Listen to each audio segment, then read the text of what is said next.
Well, hey there, it's Jennie Wolek with the Wolek Group, Keller Williams Realty. Thanks for coming back and watching this next episode of Agent Success Secrets. I love learning from all my super smart agent friends from across the country, and today is no exception. Stacey Sauls from Charlotte, North Carolina. Stacey has so much value to share and so many lessons actually through all your years in the business, Stacey. So tell everybody who you are, where you are, what you do.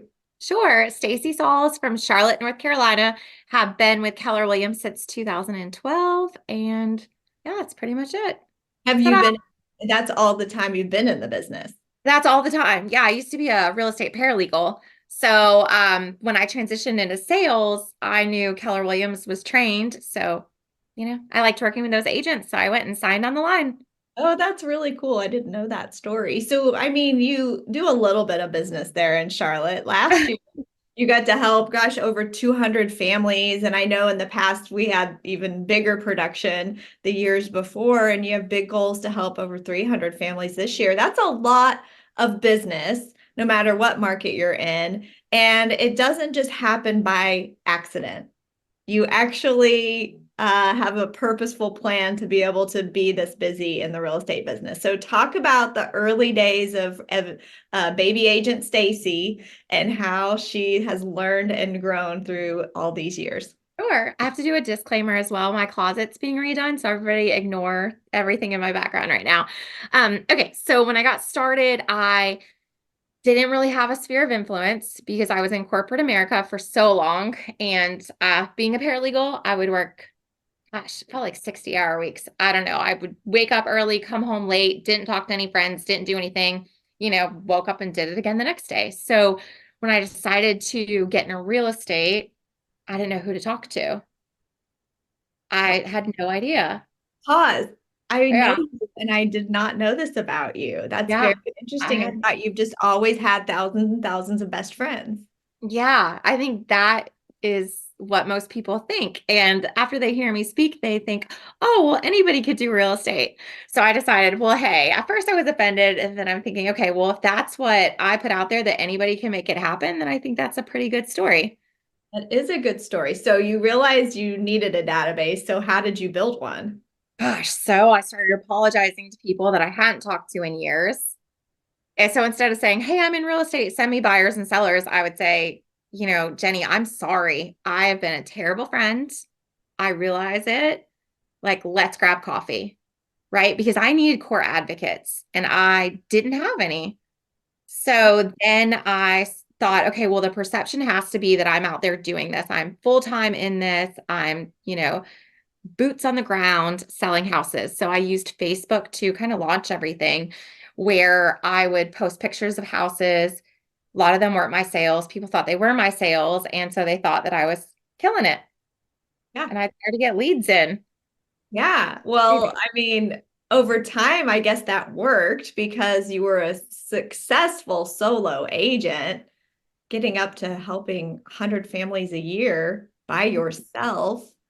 So, what lessons did you learn during those days so we can share with those solo agents out there? You can absolutely go at this alone for sure. Oh my gosh. And Yeah. you So got really efficient at it. yeah, I took 6 months to leave my paralegal job. If I could have done it all over again, I would have just jumped. But I was scared and I needed to figure out how to replace that paralegal salary. So, because I was still at work so many hours, the only thing I could do was text or Facebook message people because I couldn't be on the phone, which is fine because I don't like phone calls anyway, to be honest. So I was using anything I could do just to say, hey, how are you? You know, this is what's going on with you. And then it started turning into business. So it's kind of under the cover on social media, under the cover, under the radar, I guess is a better way to put it. Realtor. So everybody knew I was licensed, but the way I was touching them was very, very passive. Yeah. Because that's all I could do. And what I found is if I talked to at least 20 people a day, I would start getting business. So every week I would get a piece of business. Yeah. Well, so that worked and you were getting busy and busy and busier. And so obviously you left your real job and Yes. started your new career. And so I know I've heard you talk about where you had to get really efficient because you didn't have a lot of time. How did you build hacks into your business to help you with Yeah. that? So I was buyer side heavy. So 2016, I sold 100 homes, didn't have an admin. I don't tell people this to tell them that I'm great. I tell them this to tell them that I was stupid. And the beauty of it is we have a model to follow, right? To higher leverage. So that was the next step. But that year, selling 100 homes, having a 4-year-old and a 2-year-old at home, and a husband who was a saint. So he was doing all that. I mean, he was doing daycare, drop off, pick up, all of it because I was out with clients. So with buyers, I got really good at the buyer consultation, really good.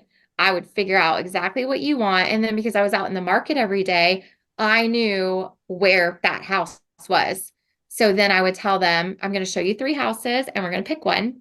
And they would laugh. And just like HGTV, but it is, right? And so I would show them the worst house first, then a better one, and then the best house is the third house. Yeah. And then my strategy, I wouldn't follow them around in the first and second house. I would stand in the kitchen, texting back clients, emailing. They wouldn't know this because they're walking around the house. So it looks like I'm going over the MLS sheet, checking the age of the roof, all of that. Yeah. And really, what I was doing is responding to all these people that were blowing up my phone. And so then by the time we got to the third house, I would follow them around the house and comment on things. Yeah.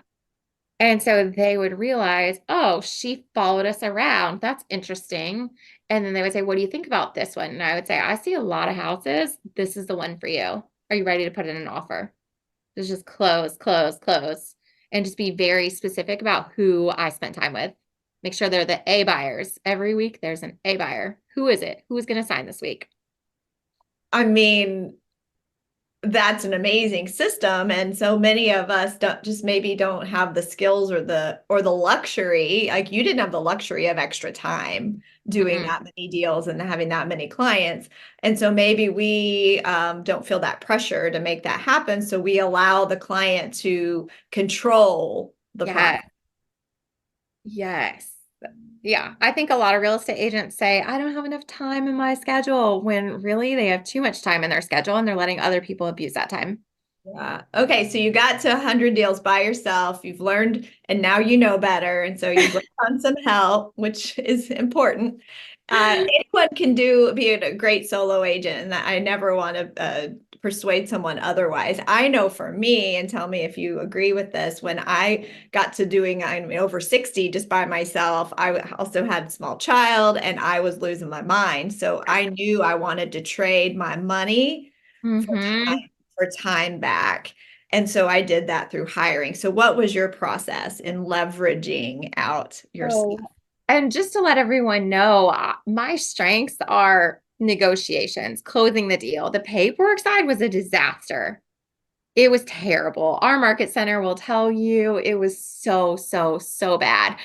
Thank goodness we didn't get audited during that time. Just everything I did was a disaster. So I needed help with that part. And I was scared to hire.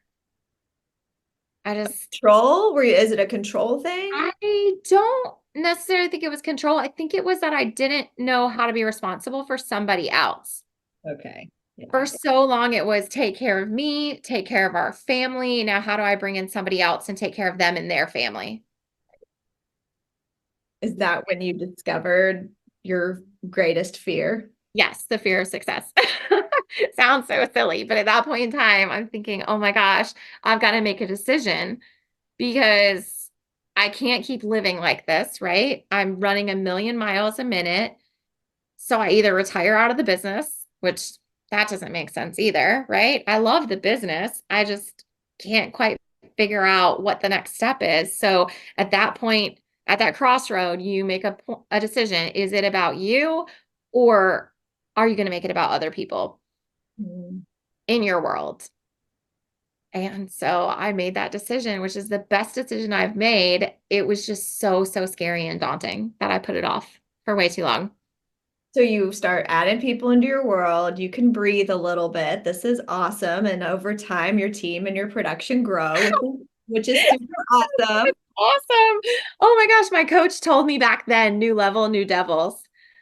Oh, I love that. Yeah, new level, new devils. You just change your set of problems, right? I know Jordan Freed preaches to this all the time. He says, Stacey, what set of problems do you want to have? So back then, my problems changed because it was no longer me going out and converting clients. It now is agents that I'm giving leads to. Can they convert? How am I going to do the handoff? Right? How's the back end support look? Are they running it the way I want them to run it? Oh, and then also my protecting everybody. So it was just a whole lot of moving parts. And it was also necessary, right? It's necessary for growth. So now you are back into a very important role on the team, not just leading and the vision of the team, but one that is totally responsible for the production, which is The ISA, I love it. I'm sure, one day we'll hire out for that role. Right now it's me because we needed me.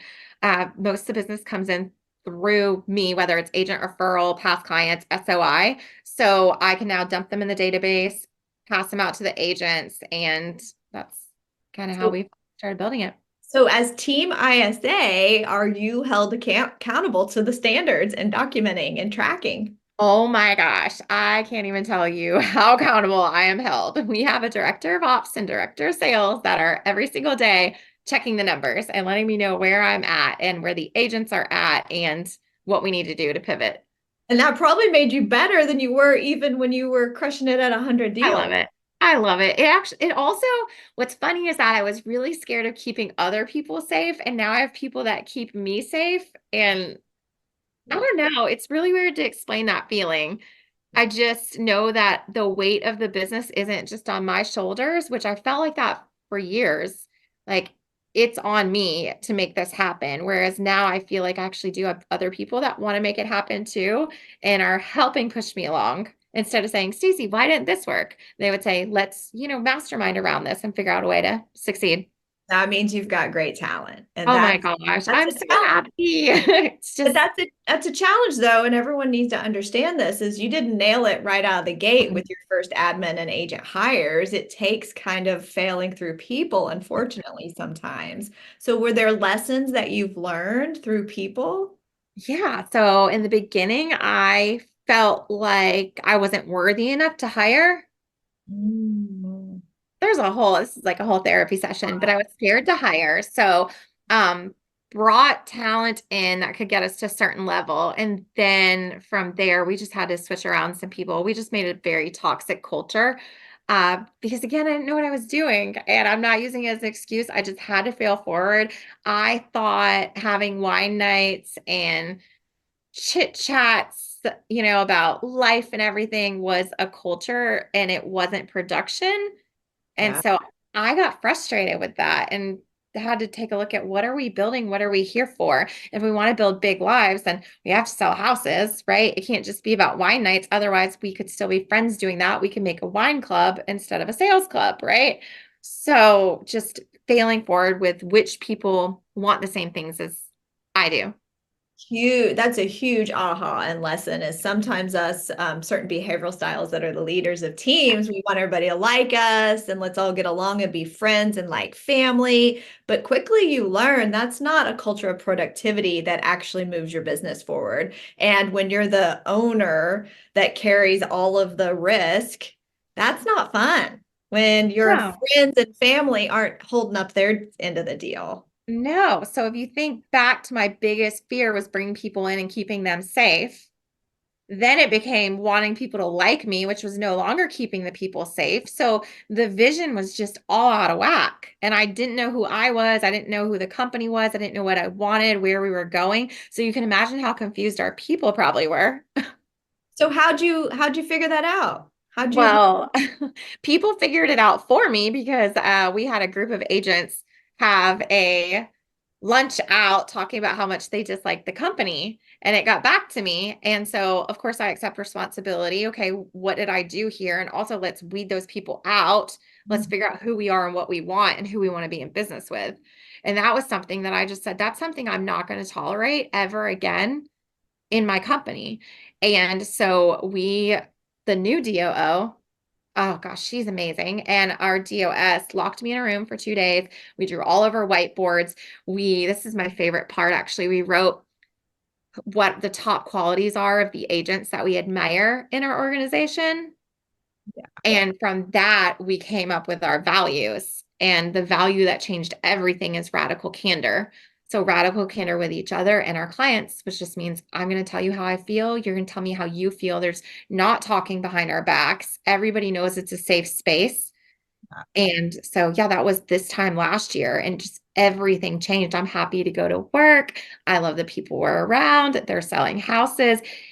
It was just me being brave enough to remove the toxic parts of it that I created, by the way, right? Right, sure, absolutely. And that's why we have fail forwards and we learn from Yeah. those lessons. But you said something, the radical candor, I don't want to be, pushed aside because it is really hard as a leader of this kind of organization that's high stress, high pace, fast paced, and go go go. And also, most people are working for $0 every day until they go make something happen. So that radical candor is really a challenge for a leader who does like to be liked and get along with everybody, or the more aggressive leader then could just piss everybody off and everybody walks out the door if you're too Right. radical without permission and being authentic and vulnerable.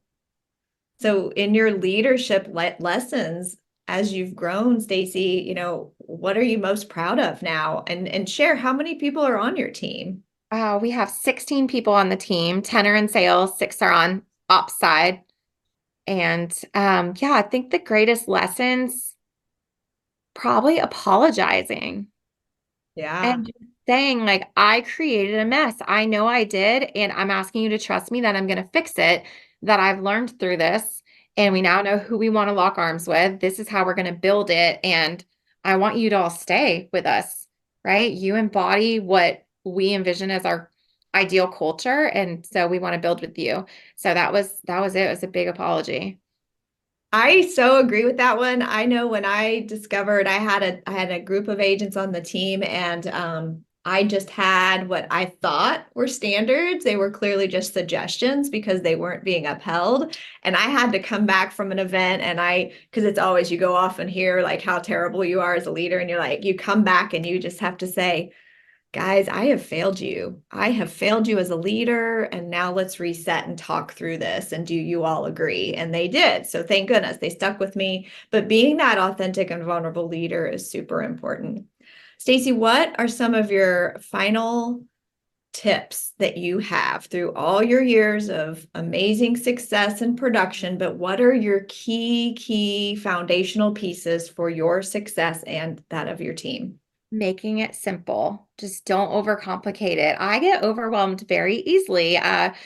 We talked about it prior where the database was popsicle sticks back in the day, right? That was what I could work off of before I actually jumped it into command and worked with command. So it's always been what's easy and simple to move forward. Move forward your business 1% every single day. What can you do? And also make it simple on the clients. Don't overwhelm them, right? Just we as people, there's stuff all over. Everybody's telling us what to do to build a big business. Do this and this and this, and don't forget your marketing and don't forget newsletter. And it's so much, right? So it's what's that one thing you could do today that's going to move your business forward? And just make sure you do one thing every day. Well, you definitely focus on it and live that way. But in your early days, I mean, you were making 20 contacts a day, and that was your obsession. That was your one thing. And so many of us think, well, that would be where they might have the fear of success too. Well, if I talk to 20 people a day every single day, I'm gonna be too busy. Yeah, you probably are. But you Yeah. know what? Would you rather be busy or broke? So again, it's a decision there. Busy or broke. I think that's where we end this conversation. That's beautiful. All right. Tell everybody how they can find you. They can share agent referrals with you or get to know you a little bit Yeah, better. sure. Find me on Facebook, Stacey Sauls, or Insta. I don't know what my handle is. I'm not on there as much. Find me on Facebook. Yeah. Well, you guys have to follow Stacey on the socials. She's a ton of fun, as you can tell, and does fun giveaways and keeps you motivated and inspired. So, Stacey, thank you for your time. I appreciate you so much. I appreciate you. All right. Talk to you later. Bye.